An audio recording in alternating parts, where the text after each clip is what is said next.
আসসালামু আলাইকুম। আরও একটা রেসিপি নিয়ে চলে আসলাম। আজকে আমি আপনাদের সাথে শেয়ার করব ঝরঝরে জর্দা সেমাইয়ের রেসিপি। আশা করছি এই রেসিপিটা দেখে আপনারা যদি বাসায় তৈরি করেন, আপনাদের এই সেমাইটাও হবে একদম ঝরঝরে, খেতে হবে দারুণ মজার। ঝরঝরে সেমাইয়ের এই পারফেক্ট রেসিপিটা যদি শেয়ার করে রাখেন, তাহলে কিন্তু যখন ইচ্ছে তখনই তৈরি করে নিতে পারবেন। তো চলুন মূল রেসিপিটি দেখে নেওয়া যাক। সেমাই রান্না করার জন্য প্রথমেই একটা প্যানের মধ্যে দিয়ে দিলাম 1 টেবিল চামচ পরিমাণের ঘি। এবার আমি কাঠবাদাম আর কিশমিশটা ভেজে নেব ঘিয়ের মধ্যে। এখানে চাইলে কিন্তু আরও কয়েক রকমের বাদামও দিতে পারবেন, তবে আমার হাতের কাছে যা ছিল তাই আমি ঘিয়ের মধ্যে ভেজে নিলাম। ভেজে নেওয়া হয়ে গেছে, এবার এগুলোকে আমি তুলে নিচ্ছি। ওই একই প্যানের মধ্যে আমি এখন সেমাইটাকেও ভেজে নেব। এই চিকন সেমাইটা কিন্তু ঘিয়ে ভাজা থাকে না, তাই ঘিয়ের মধ্যে ভেজে নিলে কিন্তু খেতে বেশি ভালো লাগে।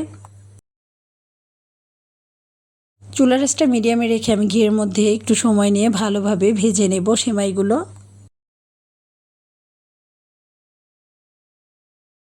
সেমাইটা আমি খুব ভালো করে ভেজে নিয়েছি। এবার আমি এর মধ্যে দিয়ে দিচ্ছি 1/3 কাপ পরিমাণের চিনি। মিষ্টিটা যার যার টেস্ট অনুযায়ী দিয়ে নিলেই ভালো হয়।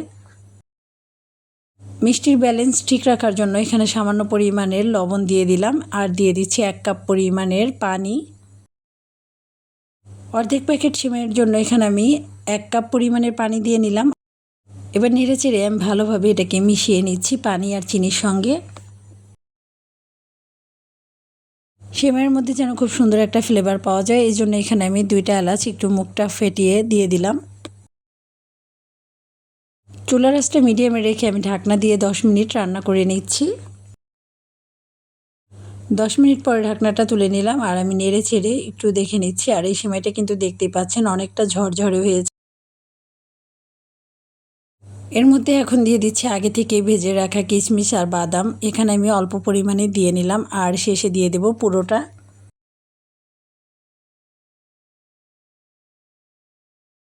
নামানোর আগে আমি ঘি দিয়ে দিচ্ছি সেমাইয়ের মধ্যে, এতে করে কিন্তু খুব সুন্দর একটা ফ্লেভার পাওয়া যাবে ঘিয়ের। ঘিটা ভালোভাবে সেমাইয়ের মধ্যে মিশিয়ে নিচ্ছি।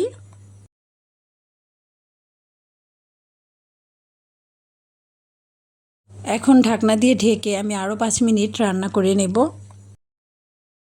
5 মিনিট পরে আমি ঢাকনাটা তুলে নিলাম, আর নেড়ে চেড়ে আমি একটু ভালোভাবে এটাকে দেখে নিচ্ছি। আর এটা কিন্তু খুব সুন্দরভাবে হয়ে গেছে। এখন আমি চুলা থেকে নামিয়ে নিচ্ছি। এর থেকে কিন্তু বেশি রান্না করার দরকার নেই। একটা প্লেটের মধ্যে নিয়ে নিচ্ছি, আর দেখতেই পাচ্ছেন এই সেমাইটা কতটা ঝরঝরে হয়েছে। আশা করছি আজকের এই ঝরঝরে জর্দা সেমাইয়ের রেসিপিটা আপনাদের ভালো লেগেছে। ভালো লাগলে বেশি করে শেয়ার করে দেবেন। সবাই ভালো থাকবেন। আজকের মতো বিদায় নিচ্ছি। আল্লাহ হাফেজ।